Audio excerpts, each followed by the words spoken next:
when our legislators realize this is the greatest scam ever perpetrated on the American fishermen. Why do you have so many criminal investigators? I don't understand. Bless our fleet and our sailors.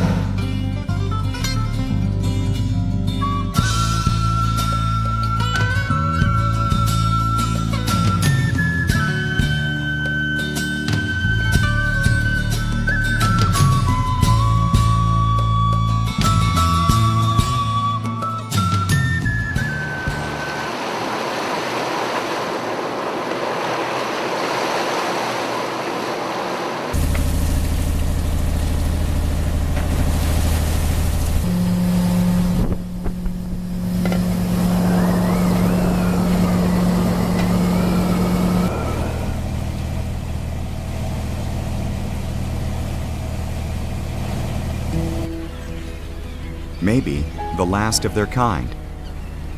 Certainly a rare breed. The independent commercial fishermen of New England are defined by the sea. Fishing is more than what they do. It is who they are. I'd be better off living a little closer to the road. This fleet of colorful characters can be found in ports along the Atlantic, like Point Judith, Portland, Gloucester, New Bedford, and Montauk.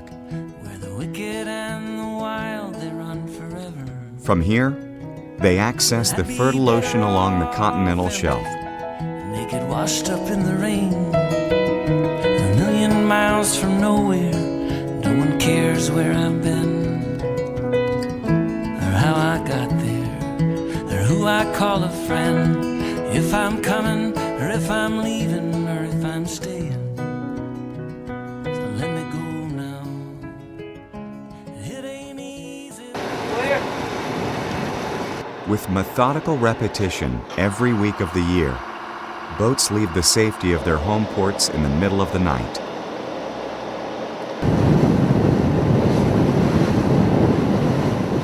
They transit for hours to their best guess location for the targeted species of the trip and set the appropriate net.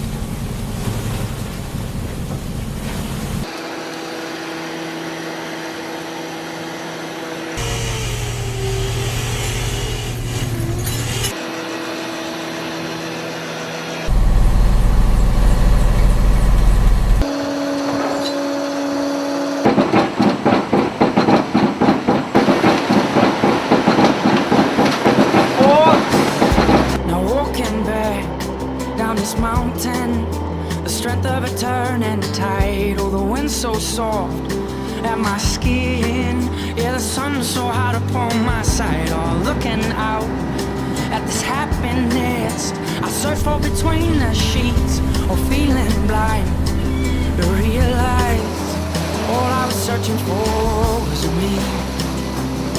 Oh, oh, all I was searching for was me.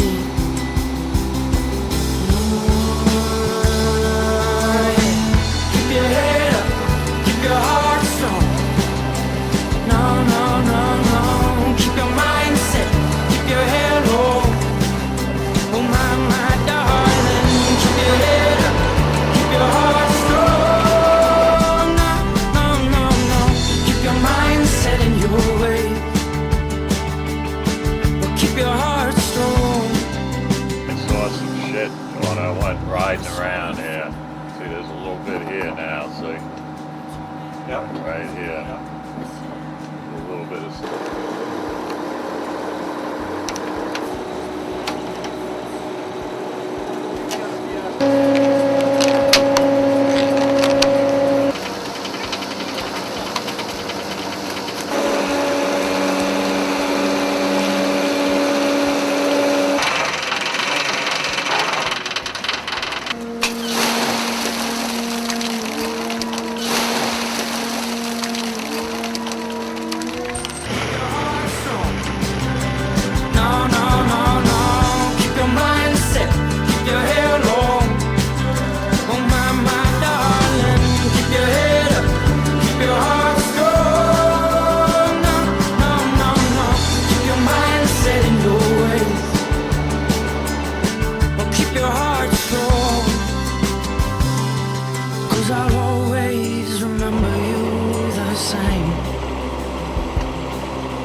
flowers, oh, the demons that change.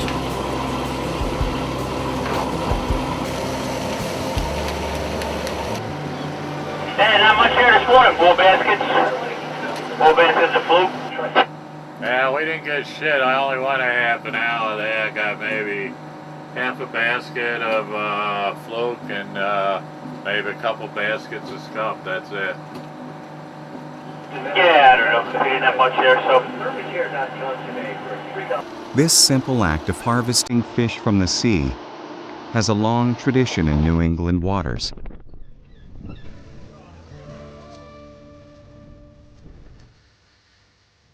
For hundreds of years, men have made their living from the ocean. Fishing was the backbone of the early New England economy, generating work for the entire community.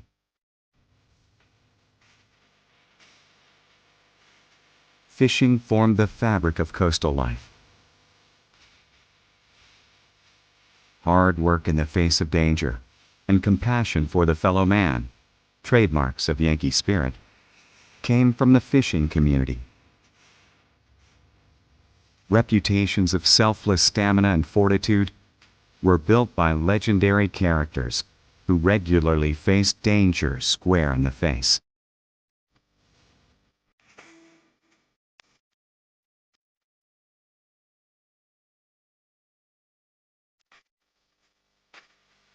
This ethic was eagerly consumed by the public.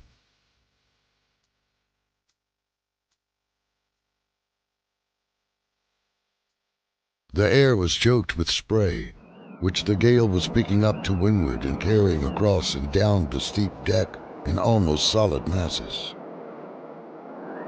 Also breaking over her regularly, where little seas from the moving mountains of water to windward. Curiously enough, I had no worry of the outcome. It was faith in the superb seaman calmly smoking his pipe. Any man in his company for a fortnight of winterbank weather could not help having faith in him.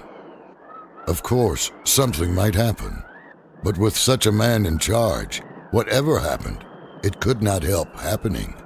It would be fate.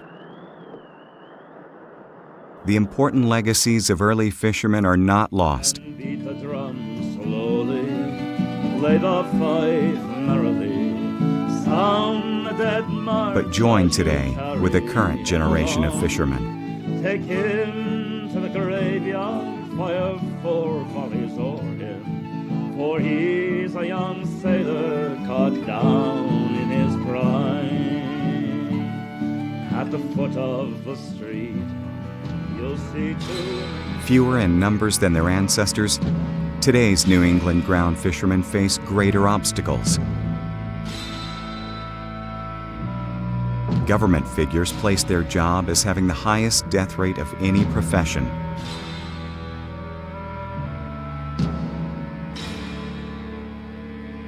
Drowning by falling overboard or going down with a sinking boat are the most common forms of death.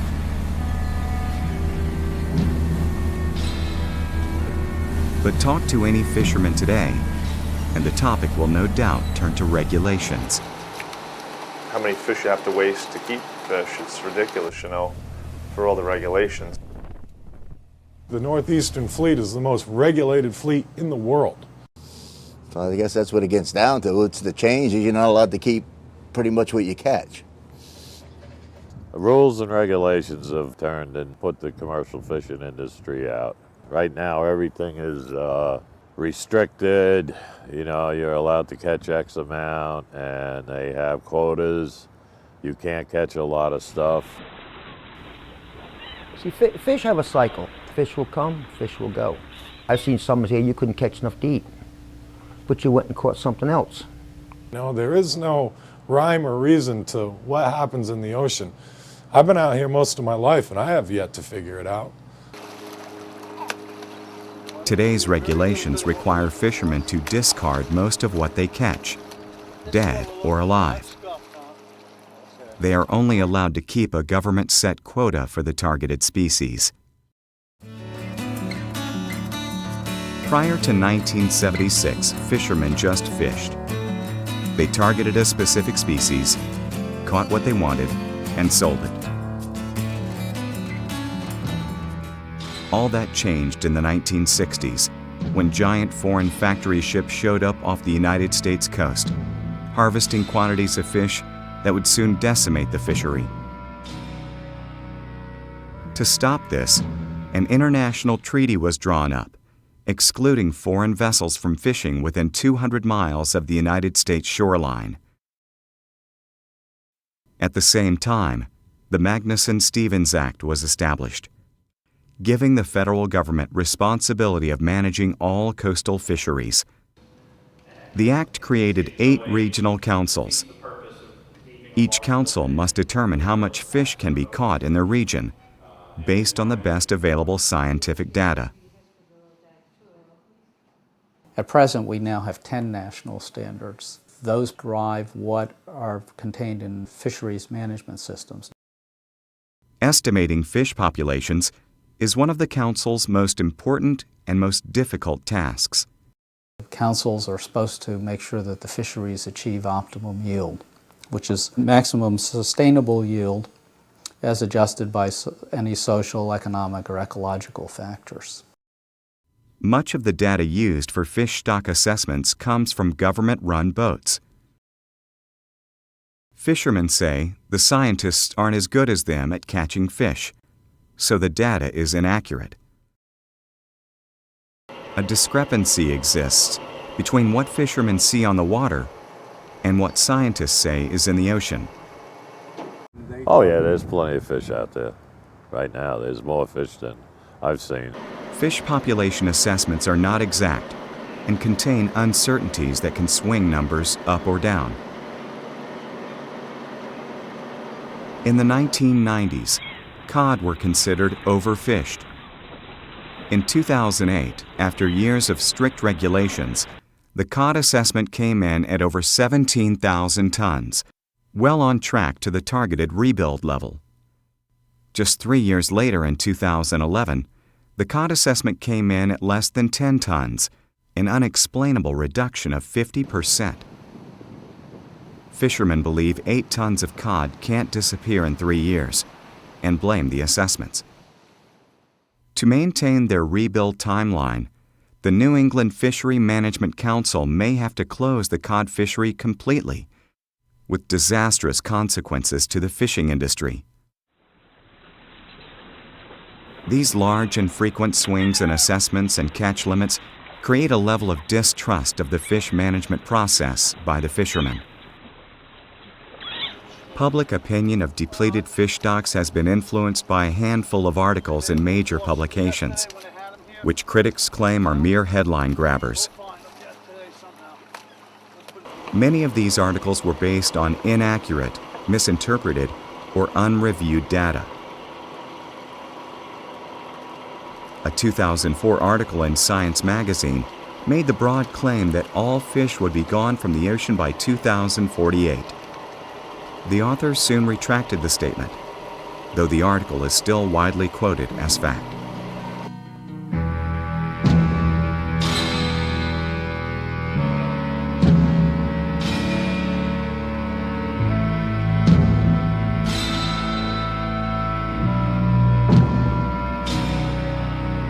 There's more fish in the ocean now than there's ever been. I actually have to go out of my way not to catch fish.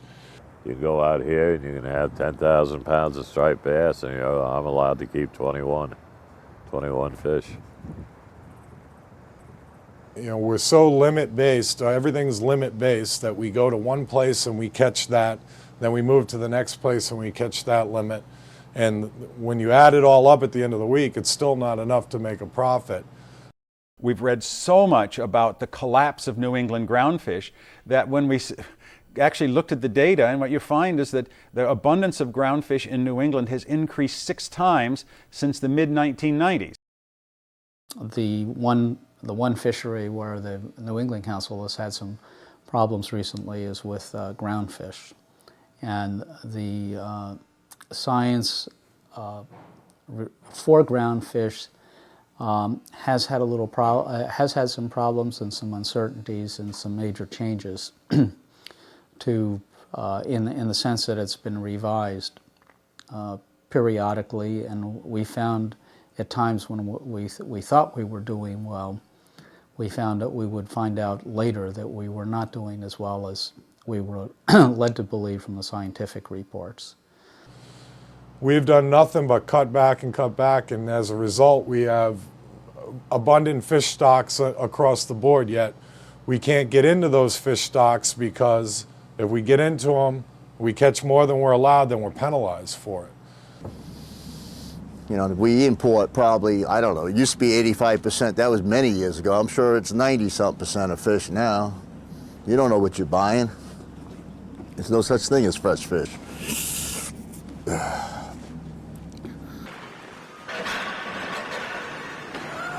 More than 80% of the fish consumed in the United States is imported. Much of this fish comes from less regulated countries in Asia and Indochina. The Food and Drug Administration only tests 1% of all imported fish for banned chemicals. Because of this, some individual states do their own testing of imported fish. In Alabama, 40% of the fish they tested between 2001 and 2009 had banned chemicals, including the suspected carcinogen malachite green.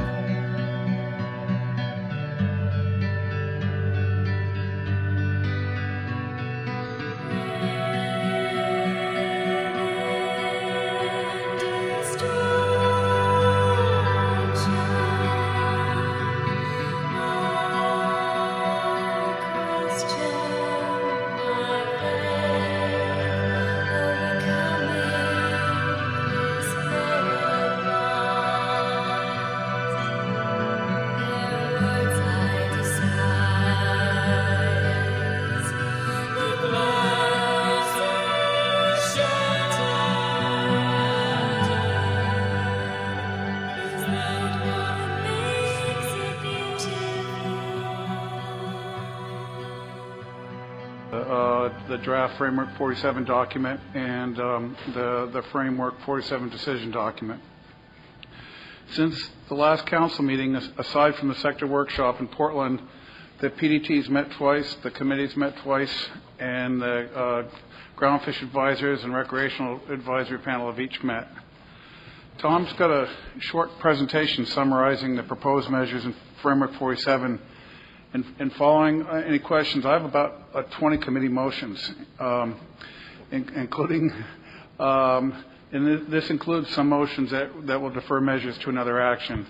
The council is comprised of 18 voting members, 5 of whom are representatives from state fisheries agencies, 1 who is a regional administrator or designee from the National Marine Fisheries Service, and 12 other members that are nominated by the governors and approved by the Secretary of Commerce. All decisions and all council policies are made at open public meetings of the council. An example of which send the work off to the research track. The council usually has 5 2- to 3-day council meetings throughout the year. And at each one of those council meetings, there are probably at least a couple of actions that the council is in the process of developing and must vote on. Call the question. All those in favor of the motion so indicate. 16 in favor, opposed, abstention. 1. 16-0-1. Motion carries.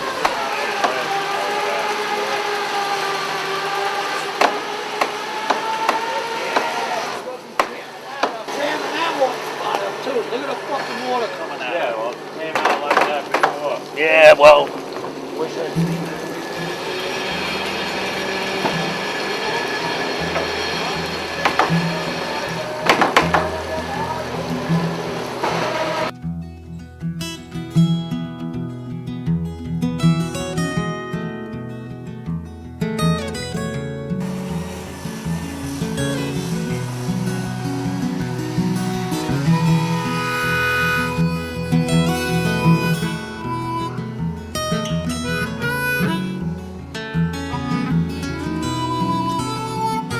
and take me back before my leaves will fall, and they hit the ground, and after all, my branches that once stood so tall lay dying on the ground, and take me home a while and remind me of just how to live and how to love, and how could I rise above this here long and crooked mile. I'm gonna find my way home fortified, 'cause I'm alive, yes I'm alive, and I'm gonna find my way home fortified, because I'm alive, yes I'm alive, yes I'm alive.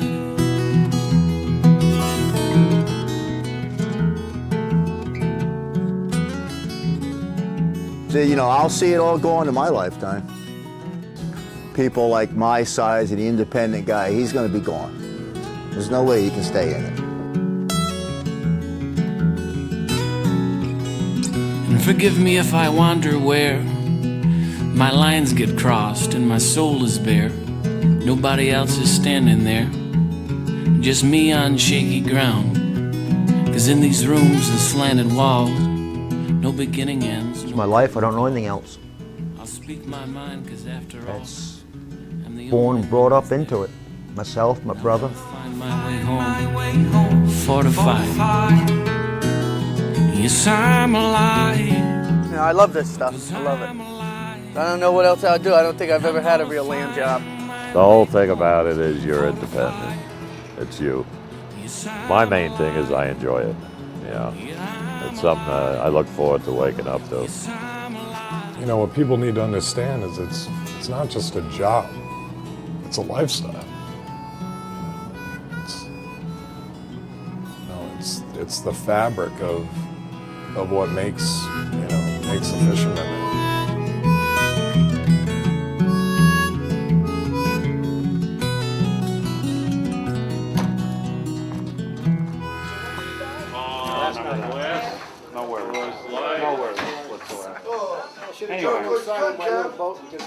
Sorry, you're a celebrity now.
Anything could happen out there. You got to respect the sea. You know, take you in a heartbeat.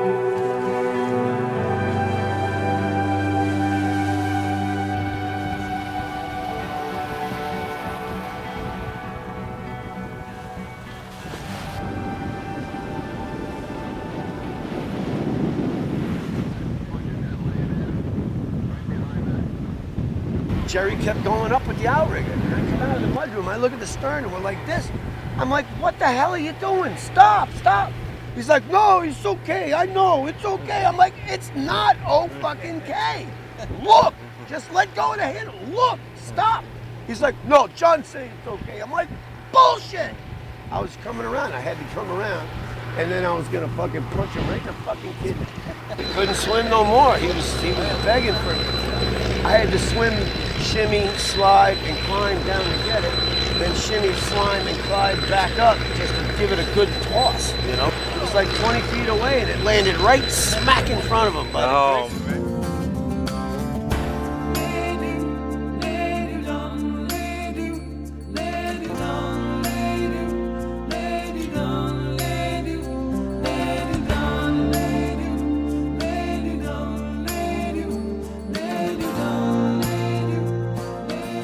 Today's hearing offers us the opportunity to hear from three key senior officials: Dr. Lubchenko, the Administrator of NOAA, Ms. Zinser, the Department of Commerce's Inspector General, and Mr. Jones, the Director of NOAA's Office of Law Enforcement.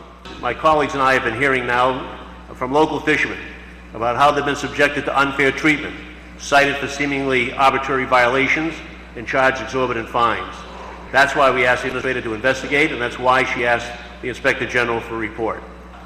Among other things, this report cited NOAA's Office of General Counsel for Enforcement and Litigation. The data that for the dates between July 2004 and June 2009 showed that in the Northeast region, the initial fine assessments totaled nearly $5.5 million. That's 2.5 times greater than the second highest region and 5 times or more than the other 4 regions.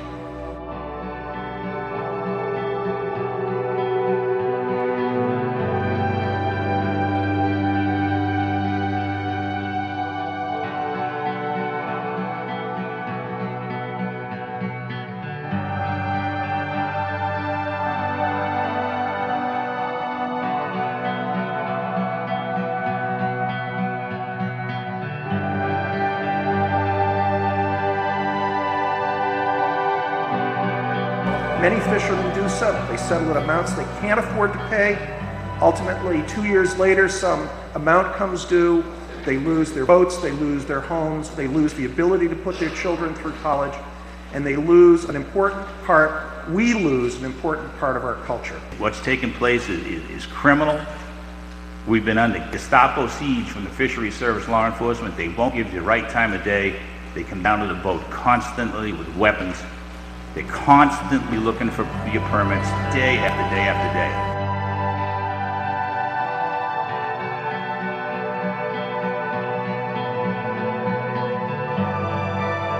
I plan to catch some fluke that I donated to a Legion to rebuild a skate rink. There wasn't any fluke, so we caught the squid. So I didn't want to go over 2,500 pounds. I dropped the squid off, continued to trip. Apparently, I was supposed to resend that fax or email again. So, I don't know. Who gets fined $16,000 for not returning an email?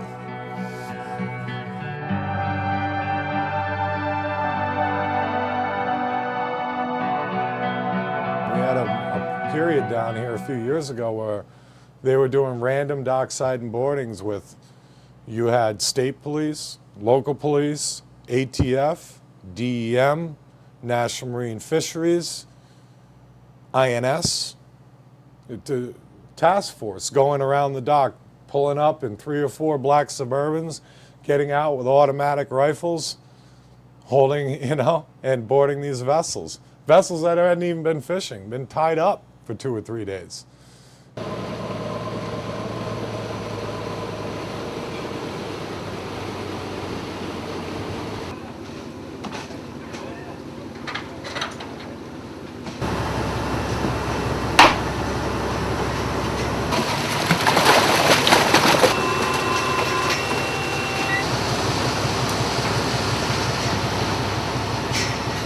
This particular day, I was detained by an undercover patrol boat before I got to throw my bycatch over, so I did have species that I wasn't supposed to have.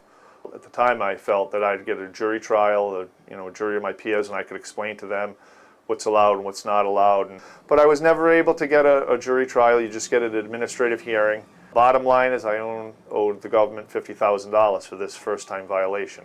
I wanted to get put on a payment plan because with all the fishing regulations at the time, my income had reduced, and I think I had about $13,000 available at the time. They held true. They canceled my permits, and I couldn't go fishing at the time. When I was legal, I had set my lobster pot, so I had pots at sea that I couldn't attend to. A few months went by, and it was October. I was up in my yard cutting down a tree with a chainsaw, and I was approached by 3 federal agents. What they were looking for from me at this point is cooperation for me to go out and grab up these pots, and I was willing to cooperate. And so the prosecutor in charge of the case basically sent me an email that I had permission to use my boat, my equipment, to retrieve these traps, throw the lobsters, any lobsters that were in them or any product, throw them over. And yeah, like 6 months later, believe it or not, I got like $1 million fine for fishing without a permit. 6 months later, I got from the same prosecutor sent me another fine, like $280,000. I guess he was hedging his bets. And it was for not submitting mandatory logbooks. And every logbook that the guy said that I didn't submit, which was the basis of his huge fine, were all submitted. Like years before, they were all on file, on record. But he wouldn't drop the charges, and he wouldn't reduce the charges because he said they had to be postmarked on time.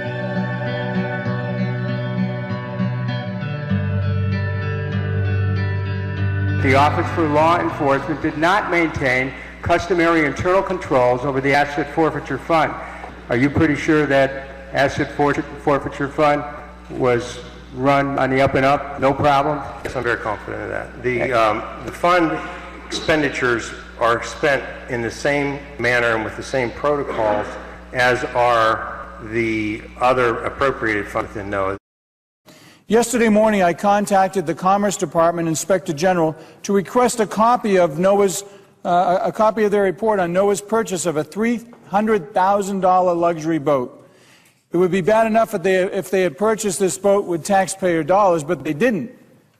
They actually didn't. They paid for it with money that should belong to our struggling fishermen. They paid for it out of fines that fishermen pay into the pot when they mistakenly catch the wrong kind of fish. No one has been disciplined, fired, or even reprimanded for anything having to do with this boat. What does it take to get fired from NOAA?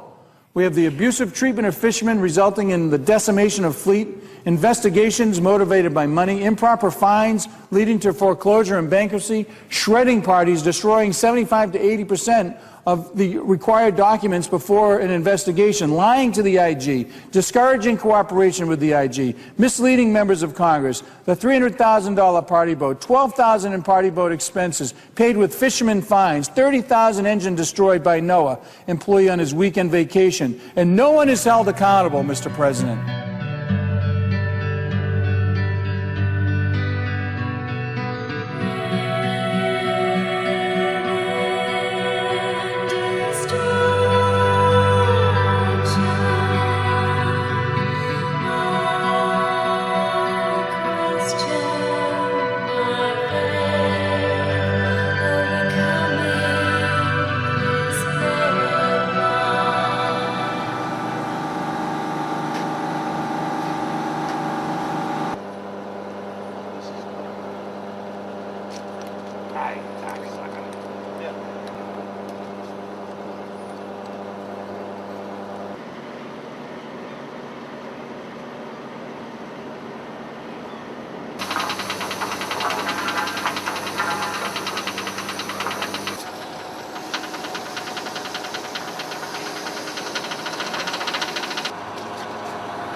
Take an hour and see what we did here.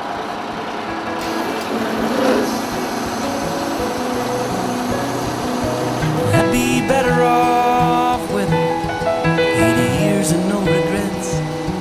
Not a tear that falls much further, but to the floor to wash my debts. And if I fall, then I'll fall easy, like the sun and how it sets. And I can rest alone and know just where I'm going. Let me go now. It ain't easy, but it's pleasing if you're leaving with no reason. Never going back, just like a road now. Steady winding and forgiving through the dying and the living. Never trying to bring you back home.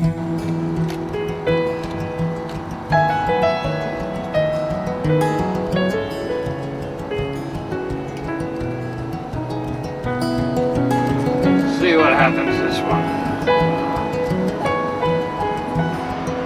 All right, well, I'm waiting for the hot tip. I'm waiting for the hot tip. You know where they are. You're the king. I've watched a lot of people go out of business. You know, it's not just the boats, the ice companies, the docks are closing. It's the net builders, it's the mechanics, it's the grocery store. Right here in Greenport, there's nothing left. Newport, where I go, there's 2 of us left. Each one of these docks had 20 boats at it, at least, at all times.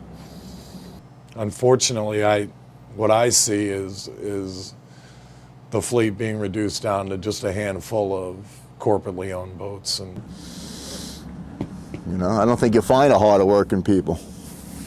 It's just a shame. They destroyed it. Yeah.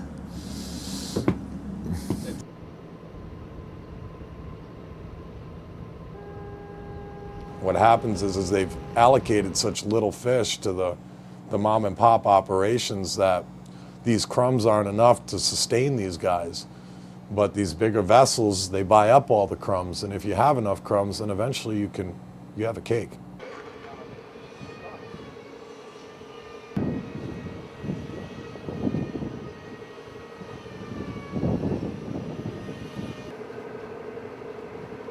Once the lines are in, Gus, go ahead. Okay.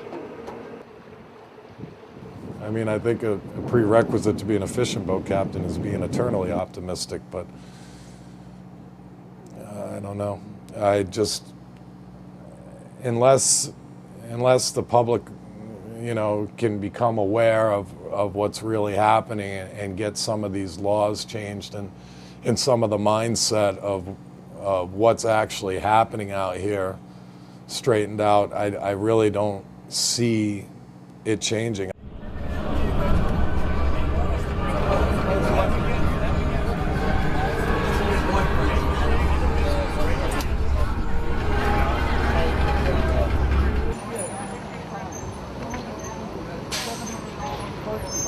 Today, the people that wear the badges and the NOAA uniforms are the ones shredding the documents, illegally arresting people, and taking money from the mouths of hard-working families. It's time to change!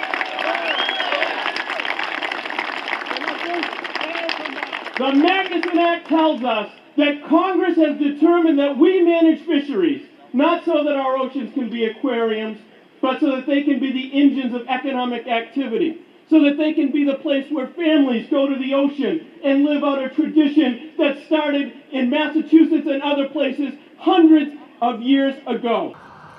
When our legislators realize this hijacking of our right to fish is not to protect the marine resource, but to profit from and control them. This is the greatest scam ever perpetrated on the American fishermen. We can't tolerate any longer regulatory judgments made by bureaucrats who don't get on boats, who don't know what fishing is all about, based on science that has no basis in scientific fact or judgments that we can trust. That's over. The bottom line is that NOAA doesn't know what it's doing. And they substitute people who are up in high bureaucratic towers studying books, their knowledge for your knowledge. We want to have hearings on Magnuson this year, and that made a lot of news and because by next year we want to modify Magnuson so that it doesn't come up with these arbitrary standards. Have the environmental community take their greed, their money, their bought and paid for science, and their fanatical passion for control, and get them out of NOAA.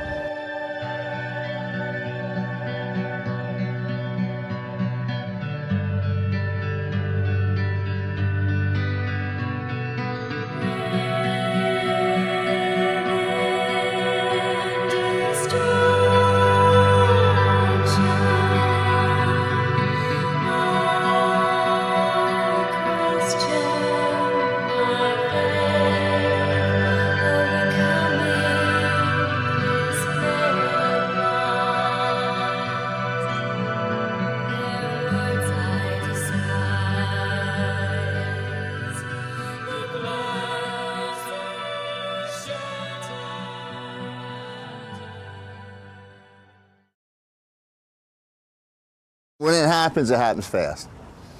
It's not even minutes, it's seconds. There's no, let's get ready for the drill now. You kind of better know where you're at.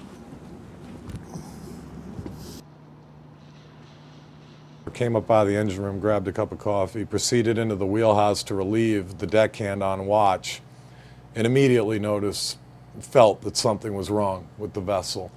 The stern compartment, called the lazarette, the aftmost compartment in the boat, the hatch was off.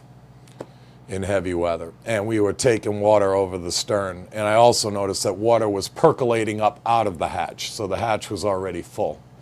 The pumps start, and we start pumping water, and it pumped for about 30 seconds, and then you watch the stream start to dissipate and foam develop. And what that generally tells you is that the pump is airbound. There's a problem. You're sucking air somewhere. So we pulled that pump out of the wall, put another pump in its place. You know, but you got to realize at this time it's chaos. We've got a deck full of water. The crew's running around. I should be up driving the boat, and I'm in the engine room trying to put a pump in. We get the pump in, we start it up, and fortunately the same scenario occurs. It starts to pump for about 30 seconds, starts to foam, we're airbound again. We were taking so much water over the stern that every time we took a hard roll, the water would rush to one side and want to push the boat in that direction. At that point, I'd put in a call to the Coast Guard. I could see that we were having a real problem.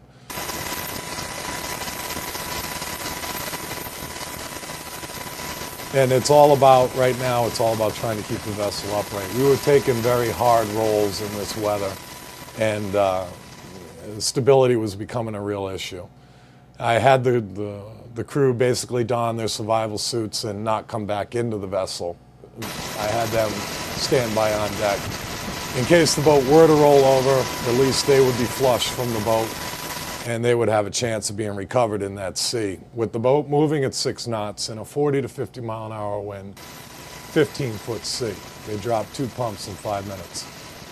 First pump up and running, assembled, set it up, put the hose into the hole, threw the discharge hose over the side, and then I had to run back up into the wheelhouse to drive the boat. Unfortunately, the crew threw the discharge hose over the windward side of the boat. So what happened was with the first wave, the hose came back onto the boat.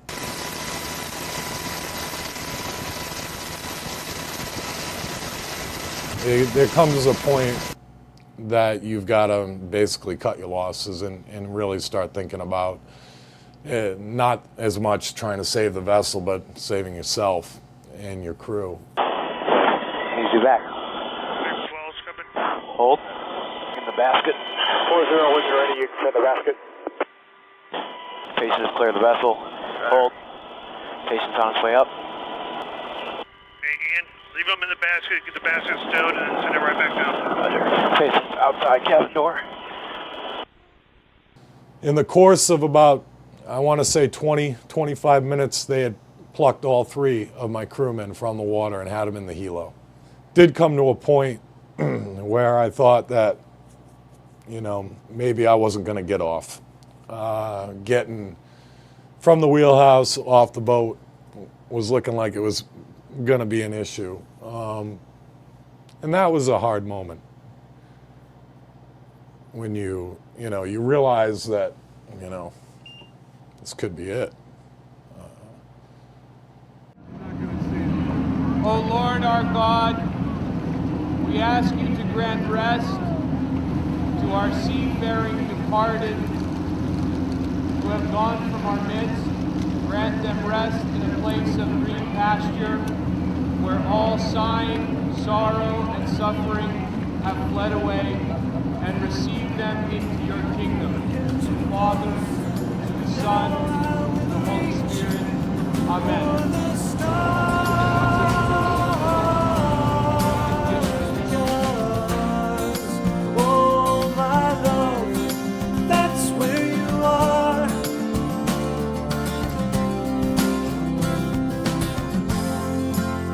Storms of black night rage on, I still see your face, I still feel your lips on mine. And though my heart feels all alone without you, I still hear you sing to me, I still hear your voice on the sea. Though the storms of black night rage on, I still see your face, I still feel your lips on mine.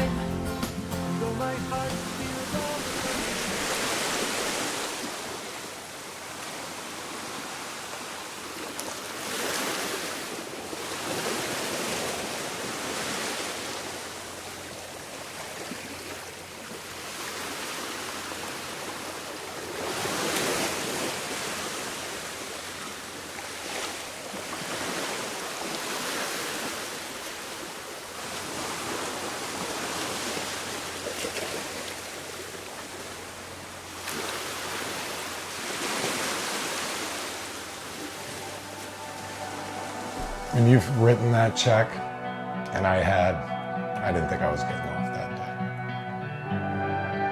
If I was a gambling man, wouldn't have put money on me. So, my wife, of course, had no idea what was going on at the time, and I was able to, I picked up the phone and hit the speed dial, and amazingly, she answered it, and I basically was able to tell her that the Coast Guard was on scene and the boat was going down. I was going to lose the boat, and that I loved her. It was a hard call to make. I went, oh shit. Very loud in my office, and I put my head down, and one of my coworkers said to me, everything okay? I go, absolutely not. I was standing on the rail in my neck in water. I never jumped off the boat, I simply floated off of it.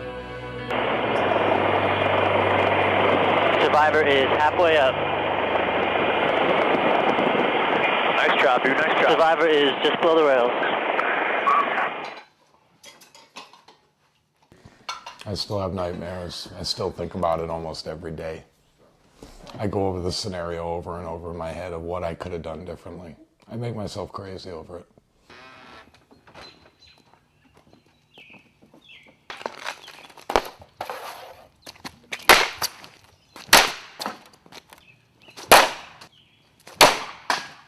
Before the boat sank, when he was an owner, it took even more of his time away because everything that happened with the boat affected him personally because it was his business. When your partner's on the water 225 days a year, that's a long time. And it makes the heart grow fonder, for sure. I look forward to him coming in. I'm excited for him to come in. The kids are excited.